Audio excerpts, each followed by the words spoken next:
La confiance en soi. On a souvent l'impression que c'est un truc un peu magique, un trait de caractère qu'on a ou qu'on n'a pas, comme si c'était une fatalité.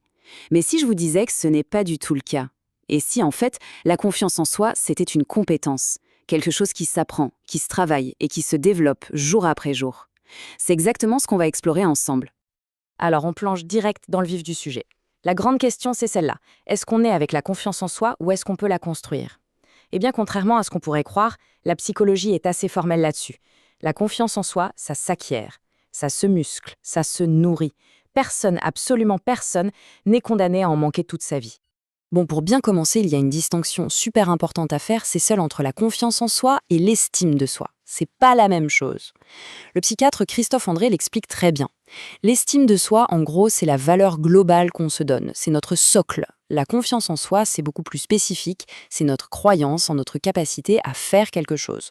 On peut, par exemple, avoir une bonne estime de soi, mais manquer de confiance pour prendre la parole en public. On a tous entendu cette fameuse règle, pas vrai?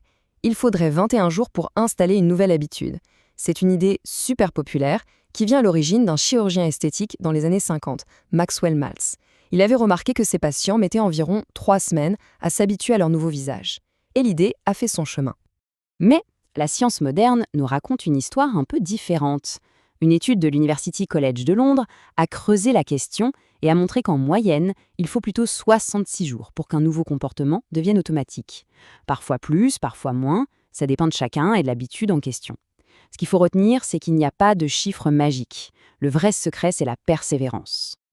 Ok, maintenant que les bases sont posées, on va voir comment construire cette fameuse confiance. Mais avant de bâtir quoi que ce soit, il faut déblayer le terrain. Pour développer sa confiance, il faut d'abord identifier les obstacles intérieurs, ceux qui nous sabotent sans même qu'on s'en rende compte. Le premier grand obstacle, c'est cette petite voix dans notre tête, l'autocritique. Attention, s'évaluer, c'est normal et c'est sain. Le problème, c'est quand cette critique devient une attaque personnelle. Quand au lieu de se dire « j'aurais pu mieux faire sur ce point », on se dit « je suis vraiment incompétent ». Là, c'est un jugement qui nous paralyse complètement. Deuxième ennemi juré, la peur du jugement des autres. On s'imagine souvent être sous un microscope, avec tout le monde qui nous observe et nous juge. La réalité, les études montrent que les autres nous accordent beaucoup moins d'attention qu'on ne le pense. Et quand ils le font, c'est souvent avec bien plus de bienveillance que nous-mêmes. Et enfin, le troisième grand obstacle, les croyances limitantes. Celles-là, elles sont coriaces. Ce sont ces idées profondes, ancrées en nous, du style « je n'y arriverai jamais » ou « je ne suis pas assez bon pour ça ». Ces pensées, souvent héritées du passé, fonctionnent comme des murs invisibles qui nous empêchent même d'essayer. Et cette phrase de Christophe André résume tout à la perfection. L'autocritique, la peur du jugement, les croyances limitantes, tous ces obstacles y viennent de l'intérieur. Mais la bonne nouvelle, c'est que si on est la source du problème, ça veut dire qu'on est aussi la source de la solution.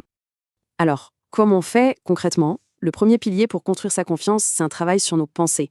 Il s'agit de reprendre le contrôle de notre dialogue interne avec des techniques qui ont fait leurs preuves. Un outil super puissant, ce sont les affirmations positives. Le principe est simple. En se répétant consciemment des phrases positives, on vient petit à petit reprogrammer notre cerveau. C'est un peu comme le principe du comme si en PNL, la programmation neurolinguistique. En agissant et en parlant comme si on avait confiance, on finit par la créer. Je suis nul devient alors j'ai un grand potentiel à développer. D'ailleurs, voici un exercice très concret pour mettre ça en pratique. Prenez un moment pour lister toutes vos qualités, même celles qui vous semblent petites ou évidentes. Et chaque matin, lisez cette liste à voix haute. Ça peut paraître un peu bizarre au début, c'est vrai, mais c'est une manière incroyablement efficace d'ancrer une vision positive de soi. Une autre technique très forte qui nous vient de la PNL, c'est l'ancrage. L'idée est d'associer un état de confiance intense, qu'on va chercher dans un souvenir, à un geste simple et discret, comme serrer le pouce et l'index. En répétant cette association, le simple fait de faire ce geste pourra, à la demande, déclencher cet état de confiance. C'est hyper utile, juste avant une situation un peu stressante. Et pour finir sur ce pilier, le point peut être le plus crucial, l'autocompassion. La règle d'or est simple, se traiter soi-même comme on traiterait un bon ami. Quand un ami échoue, on ne lui dit pas « t'es nul, laisse tomber ». On l'encourage, on est bienveillant, eh bien, il faut apprendre à faire exactement la même chose avec soi-même. Accepter ses imperfections, ça fait partie du jeu. Allez, on passe au deuxième pilier, et il est absolument fondamental. Parce que changer ses pensées, c'est la première mi-temps. Mais le match, il se gagne sur le terrain. La confiance ne devient réelle, solide, que dans l'action. Rien ne remplace l'expérience. Et pour ça, la meilleure stratégie, c'est ce que Christophe André appelle la politique des petits pas. Ça ne sert à rien de viser un défi immense qui nous paralyse d'avance.